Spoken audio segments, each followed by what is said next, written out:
Bonjour tout le monde, bienvenue sur ma chaîne, je m'appelle Vanessa Vaya et aujourd'hui je voudrais vous parler des énergies du mois d'août 2025 qui sont extrêmement puissantes.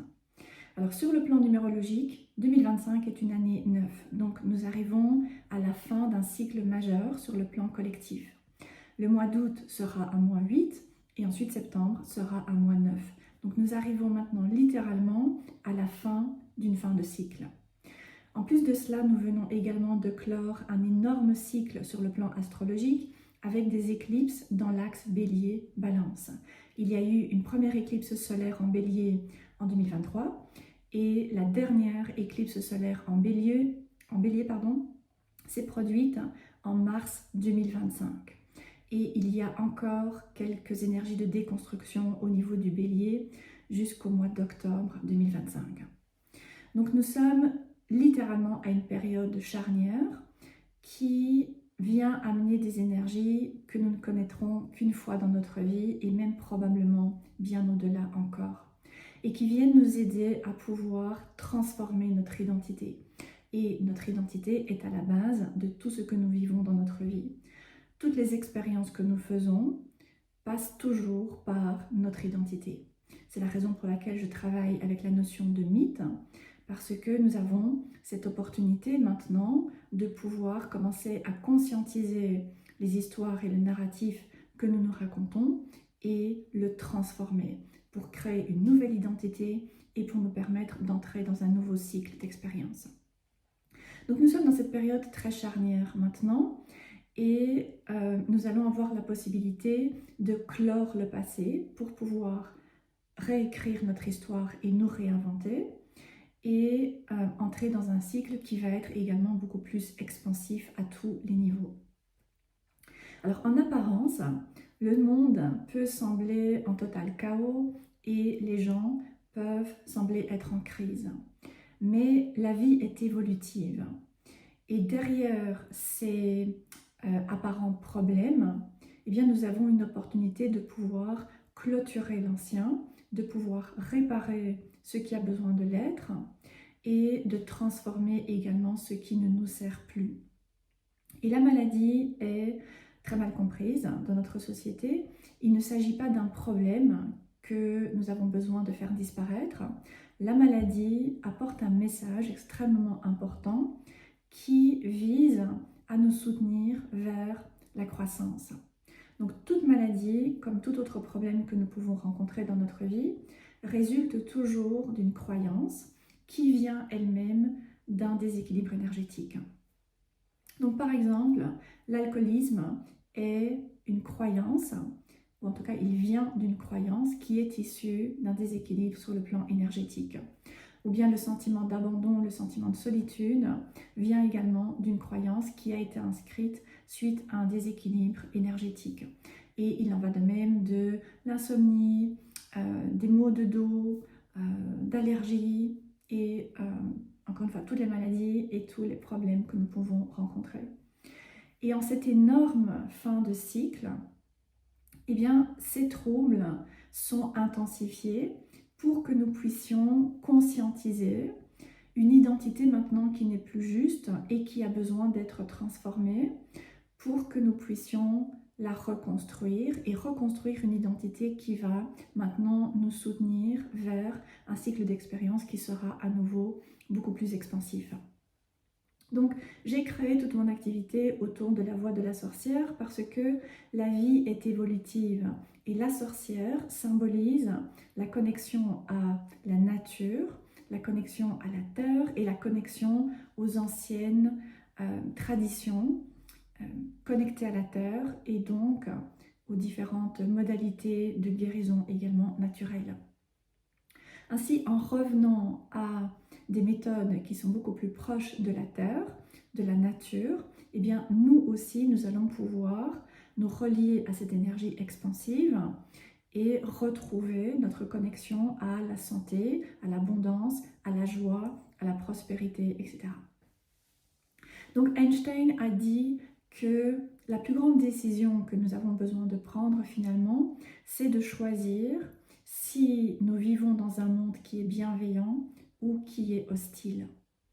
Et ensuite, Jung a également expliqué que notre ombre, lorsqu'elle n'est pas conscientisée, va se manifester dans notre vie à notre insu et nous allons parler de destin. Donc c'est vraiment des phrases qui je trouve sont extrêmement importantes par rapport à ce que nous vivons aujourd'hui parce que toutes ces énergies viennent nous amener à pouvoir commencer à réfléchir à ce monde dans lequel nous vivons et pouvoir décider est-ce que nous vivons dans un monde qui est bienveillant, qui est expansif, qui est évolutif, ou est-ce que nous vivons dans un monde qui est hostile et qui est mauvais d'une certaine manière et qui vient nous amener à vivre des expériences qui sont difficiles et qui nous causent du tort. Et travailler sur nos ombres nous permet de pouvoir commencer à comprendre ce qui se passe dans notre vie et pourquoi nous vivons ce que nous vivons et commencer à pouvoir également reprendre notre pouvoir et amener une guérison et une croissance. Donc les problèmes que nous pouvons rencontrer, tels que des problèmes au niveau de la santé, au niveau du travail, au niveau de l'argent, au niveau des relations, au niveau de l'estime de soi, etc., sont maintenant intensifiés pour nous permettre de percevoir ce qu'il est nécessaire de gérer en priorité. Donc la vie est un peu comme une sorte d'entonnoir. Elle va nous amener à pouvoir travailler à ce qui est prioritaire et ce qui, d'une certaine manière, est le plus accessible pour que nous puissions ensuite descendre à la couche suivante, que nous puissions nous préoccuper de la couche en dessous, qui sera un peu plus complexe et qui va ensuite nous amener à continuer à descendre jusqu'à ce que nous arrivions vraiment à la racine de la problématique qui est généralement la blessure la plus profonde et la plus difficile à pouvoir travailler. Donc personnellement, ces 5 dernières années, j'ai été plongée dans la réactivation de nombreux traumas de mon enfance qui m'ont amené à remonter à ma petite enfance et même à ma naissance, à ma conception, et qui m'ont également amené à réexplorer ma généalogie jusqu'à 7 générations. Et j'ai pu découvrir quelques études qui indiquent que lorsque nous réalisons un travail approfondi sur nous-mêmes, eh bien ce travail va non seulement nous bénéficier évidemment, mais il va également être bénéfique sur 7 générations avant nous. Donc il s'agit encore une fois d'un travail extrêmement puissant que nous avons la possibilité de réaliser aujourd'hui. Et je pense que c'est la raison pour laquelle il y a tant de modalités thérapeutiques et alternatives notamment qui ont émergé ces dernières années pour nous équiper en ressources pour pouvoir réaliser le travail que toutes ces énergies viennent nous encourager à pouvoir réaliser. Et c'est aussi pour cela que certaines pratiques comme le travail sur les ombres ont été fortement popularisées pour que là aussi nous puissions mieux comprendre ce que nous vivons et que nous puissions avoir des ressources pour être en mesure de réaliser ce travail personnel et collectif également. Maintenant, nous n'allons pas réaliser tout ce travail évidemment au cours du mois d'août ou bien de septembre, ni même au cours de cette année 2025. Personnellement, j'ai entamé ce travail, pour être honnête, tout a commencé il y a environ 10 ans maintenant, donc tout un cycle complet puisque les cycles sont de 9 années et j'arrive maintenant à la fin. Donc les personnes qui vont commencer un processus de guérison de l'ancien ou bien les personnes qui ont commencé récemment un travail ou qui ont déjà travaillé sur elles-mêmes depuis peut-être plusieurs années, mais qui sont pour diverses raisons restées relativement en surface, vont pouvoir s'appuyer sur toutes ces énergies que nous avons ici au cours de cette période pour favoriser une guérison et une reconstruction de leur identité au cours du nouveau cycle de 9 années qui va pouvoir démarrer par la suite. Donc voilà, ce sont vraiment des énergies extrêmement puissantes qui sont à l'œuvre aujourd'hui et c'est la raison pour laquelle tout est intensifié, tout est magnifié et tout semble être hors de contrôle. C'est parce que nous sommes vraiment amenés maintenant à clôturer l'ancien sur tous les niveaux, dans tous les domaines, sur le plan relationnel, sur le plan professionnel, sur le plan financier, sur le plan de la santé, sur le plan personnel, sur le plan spirituel également. Nous sommes vraiment amenés à réaliser ce travail de clôture de l'ancien, de guérison de l'ancien, de compréhension de l'impact que tout ce que nous avons pu être amenés à vivre dans le passé jusqu'à notre enfance nous affecte aujourd'hui, l'impact que ça a sur notre vie aujourd'hui, et même, encore une fois, bien au-delà des problématiques qui peuvent remonter avant la naissance, voire à des vies passées, voire à notre généalogie et notre histoire familiale. Donc il ne s'agit vraiment pas de réaliser un travail en surface et ensuite espérer de grands changements, du renouveau ou bien une renaissance. Nous sommes vraiment appelés maintenant à aller à la racine de diverses situations et de diverses blessures que nous pouvons ressentir. Donc en fonction de là où vous en êtes aujourd'hui, en fonction de ce qui est quelque part le plus grave, en tout cas ce que vous percevez comme étant le plus grave dans votre vie, eh bien c'est ce qui est prioritaire pour vous. Si là maintenant vous ne dormez pas, le sommeil c'est vraiment extrêmement compliqué, eh bien c'est pour vous montrer que c'est ce qui a besoin d'être travaillé en priorité. Et une fois que ça aura pu être réglé, eh bien vous pourrez passer à une autre problématique qu'il peut y avoir également dans votre vie. Et vous pourrez ensuite clore cela et ensuite vous pourrez passer à une autre problématique qu'il peut y avoir. Donc un peu comme un oignon, il y a différentes couches qui ont besoin d'être abordées et ce qui est le plus intense, eh bien c'est ce qui est le plus urgent, le plus prioritaire. C'est également ce à quoi nous sommes capables de travailler. Parfois, nous pensons que nous avons un certain problème dans notre vie. Nous pensons que c'est l'aspect financier, par exemple, qui est le plus compliqué dans notre vie. Et en réalité, eh bien, ça n'est pas ce qui est prioritaire. Il y a peut-être autre chose qu'il est nécessaire de pouvoir travailler en amont pour pouvoir ensuite en arriver à non seulement travailler à cet aspect financier, mais également comprendre la racine de ce problème qui est généralement très différente de ce que l'on peut penser et qui vient de blessures qui peuvent parfois être des blessures extrêmement profondes et donc extrêmement douloureuses à pouvoir aller confronter, travailler, libérer et guérir. Donc nous avons besoin de pouvoir petit à petit nous préparer et travailler une chose à la fois pour avancer et comprendre également encore une fois que toutes ces expériences que nous vivons, qui sont généralement taguées de négatives dans notre société aujourd'hui, ne le sont absolument pas. Ce sont des situations qui viennent nous informer sur différents aspects de nous-mêmes, de notre vie, de notre histoire, qui sont en déséquilibre et qu'il est important de pouvoir ramener à l'équilibre. Donc ça, ce sont pour les énergies un peu générales de cette période. Maintenant, par rapport au mois d'août en lui-même, le mois d'août est donc un mois 8 et dans le tarot, il va être associé à la carte de la force. Donc cet archétype fait référence évidemment à la notion de force sous toutes ses formes, c'est-à-dire la force physique, la force émotionnelle, la force mentale, la force spirituelle également.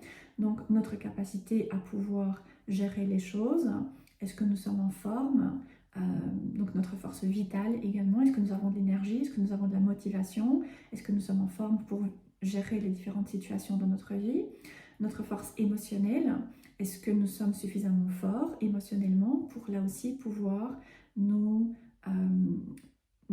intéresser à certaines situations, à certaines problématiques, à certaines blessures peut-être. Et pareil pour sur le plan mental, est-ce que notre mental est suffisamment fort? Et sur le plan divin également, est-ce que nous avons une force qui nous vient du divin, qui nous vient de quelque chose, de nos guides, de notre soi supérieur, de notre âme, qui va pouvoir nous aider. Et donc lorsque nous sommes suffisamment forts à tous les niveaux, eh bien nous avons une identité qui est forte. Et à ce moment-là, nous sommes reliés au divin, nous sommes reliés à notre âme, donc la personne que l'on voit sur la carte de la force, tandis qu'au contraire, lorsque nous sommes affaiblis sur le plan physique, mental, émotionnel, spirituel ou au niveau de la force vitale, eh bien à ce moment-là, nous avons tendance à plutôt nous retrouver gouvernés par notre nature instinctive, qui est symbolisée par le lion sur la carte, dans la carte du tarot, et qui donc va nous amener à être dans de la réactivité et de la force et du contrôle et de l'agression, etc. Donc la carte de la force vient nous encourager à nous interroger sur cette notion de force. Où est-ce que nous en sommes? Comment est notre force générale?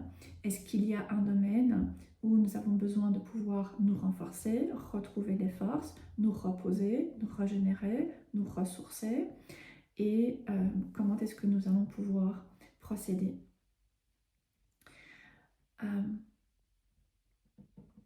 Alors, lorsque nous portons des traumas qui n'ont pas été résolus, donc des blessures, des souffrances ou bien des traumas qui n'ont pas été résolus, eh bien, nous pouvons être amenés à croire que nous sommes les problèmes que nous pouvons expérimenter et que donc, au lieu de nous sentir seuls, nous sommes seuls au monde. Au lieu de sentir que nous avons été abandonnés, eh bien, nous pouvons croire que nous sommes abandonnés. Au lieu de croire que certaines personnes nous ont fait du tort, eh bien nous allons croire que tout le monde est mauvais et les gens ne sont capables que de causer du tort. Donc nous allons avoir tendance à nous identifier, encore une fois, à nos expériences et donc nous allons construire notre mythe autour de cette identification à ce que nous vivons. Et nous allons évidemment nous enfermer dans ce mythe au lieu de pouvoir prendre conscience qu'il s'agit d'expériences que nous sommes en train de vivre et que donc ces expériences visent à nous apprendre quelque chose, nous apprendre des leçons pour que nous puissions ensuite grandir et pour que nous puissions évoluer et avancer sur notre chemin de croissance de l'âme, eh bien nous allons nous identifier à ces difficultés, à ces problèmes et nous allons généralement rester coincés dedans et nous allons nous dire « je suis malade, je suis pauvre », personne ne m'aime, j'échoue toujours ce que je fais, etc. etc., etc.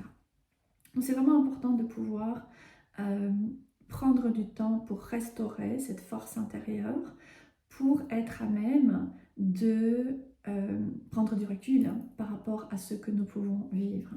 Et je voulais vous parler de la carte de la force dans le tarot Mariel, qui est une carte qui m'a vraiment beaucoup aidée au cours de ces dernières années. J'ai beaucoup médité avec cette carte. Elle m'a apporté beaucoup de réconfort également au niveau de l'âme. Alors, j'ai coupé les bords de cette carte, donc si vous avez ce tarot, peut-être que vous avez du mal à le reconnaître, mais il s'agit bien du tarot Mariel et de la carte de la force.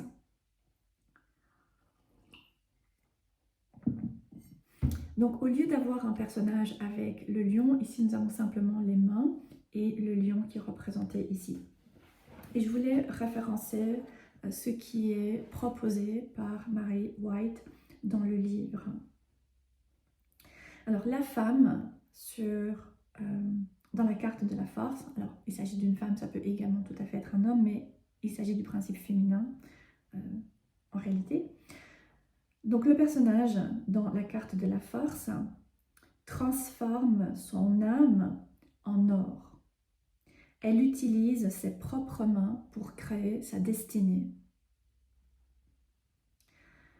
La force se trouve en réalisant le travail de notre âme, en apprenant à utiliser le grand pouvoir et toute la puissance de notre âme. Et donc, c'est ce à quoi il est fait référence lorsque l'on dit par exemple que ce qui ne nous tue pas nous renforce.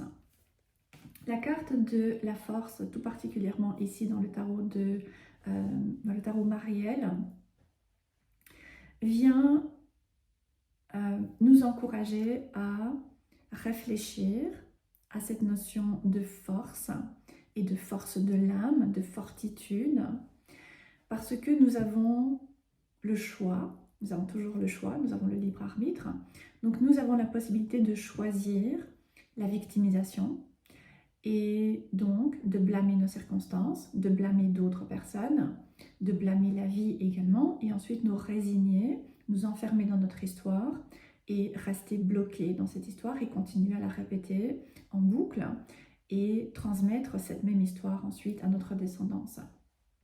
Ou nous pouvons choisir de nous connecter à notre courage et utiliser les différentes épreuves que nous rencontrons tous inévitablement dans notre vie pour pouvoir façonner notre âme à la manière d'un diamant qui permettra ensuite de laisser émerger toutes les facettes de nous-mêmes, comme les facettes du diamant, des facettes qui auront été polies.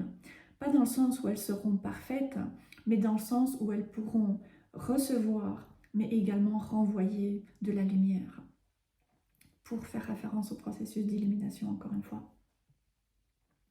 Donc ce mois d'août, qui est régi par la force et donc par cet archétype dans le tarot, ce qui est renforcé par le fait que le soleil est en lion et Mercure est également en lion, vient nous inviter à réfléchir à ces différents thèmes et à prendre la responsabilité de notre vie, utiliser nos épreuves pour faire émerger notre nature véritable, c'est-à-dire notre divinité, pouvoir libérer les anciennes identités qui ne sont plus adaptées, qui ne nous conviennent plus, qui ne servent plus, qui sont devenues obsolètes, en guérissant les blessures et en allant véritablement à la racine pour pouvoir nous reconstruire, pour pouvoir nous réinventer en étant beaucoup plus forts, c'est-à-dire en étant beaucoup plus connectés à nos convictions, à notre cœur et à notre âme,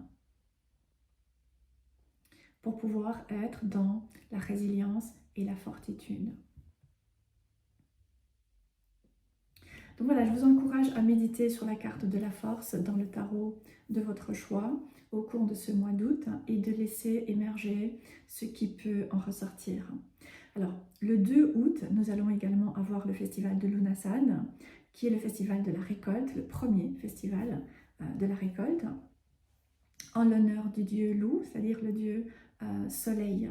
Et donc, il y a cette notion de récolte qui vient nous encourager à pouvoir faire le point sur là maintenant, où en est notre récolte.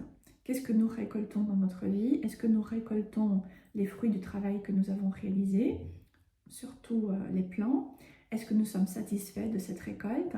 Ou est-ce qu'il est temps de réajuster certaines choses parce que la récolte que nous avons maintenant ne correspond pas à ce que nous souhaitions ou ce que nous voulons pouvoir expérimenter. Donc il y a cette notion de récolte qui est importante. Et ce festival vient également nous rappeler que nous sommes responsables de ce que nous récoltons parce que nous sommes responsables de ce que nous avons semé dans notre vie.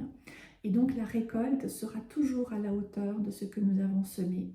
Et si nous sommes insatisfaits aujourd'hui de notre vie, de certains domaines de notre vie ou bien de certaines situations dans notre vie, eh bien nous avons cette opportunité de nous demander ce que nous sommes prêts maintenant à semer, à investir pour nous permettre, lorsque la prochaine récolte arrivera, dans le prochain cycle, eh bien de pouvoir nous sentir beaucoup plus satisfaits par rapport à ce que nous recevons. Maintenant, le festival de Lughnasadh est également un festival solaire et il correspond également à un afflux au niveau de la lumière du soleil sur la Terre. Donc il y a un phénomène bien réel qui se passe et nous avons besoin de lumière. Alors nous avons besoin de pouvoir rester connectés à la lumière lorsque nous vivons des choses qui sont très difficiles, mais c'est important de ne pas fuir dans la lumière pour essayer d'échapper à ce que nous vivons. Maintenant, évidemment, chacun fait ce qu'il est en mesure de pouvoir faire en fonction de où il en est. Mais voilà, nous avons maintenant ces puissantes énergies solaires également qui nous viennent pour pouvoir retrouver de la chaleur, de la force, de la foi, de la confiance, un peu de réconfort également, un peu de repos, de régénération aussi. Voilà, j'espère que cette vidéo aura pu vous apporter quelques pistes par rapport à là où nous nous trouvons en cette période, cette phase vraiment très charnière au niveau de l'humanité qui vient amener de très très profonds changements et qui amène également une intensification de certaines problématiques dans notre vie. Pour les personnes qui sont prêtes à aller plus loin, eh bien, je propose des sessions pour ramener de la clarté en travaillant avec les cartes. Je propose également des ateliers pour apporter des ressources qui nous permettront de pouvoir plus facilement gérer ce que nous sommes amenés à confronter dans notre vie. Et je propose également un mentorat sur les ombres pour aller réaliser un travail de guérison qui amènera une libération du passé et une expansion dans notre vie. Si vous avez apprécié cette vidéo, n'hésitez pas à laisser un commentaire, n'hésitez pas à liker la vidéo pour amener de la visibilité. Vous pouvez également, si vous le souhaitez, faire un don. Il y a un lien qui est repris sous la vidéo. Pour toute information, je vous invite à consulter mon site www.vanessa-vaya.com et vous pouvez me rejoindre sur ma page Instagram The Witch's Path, dont le lien est repris en dessous de la vidéo. Je vous remercie de m'avoir suivi, je vous souhaite une très belle journée, un excellent mois d'août et je vous dis à bientôt.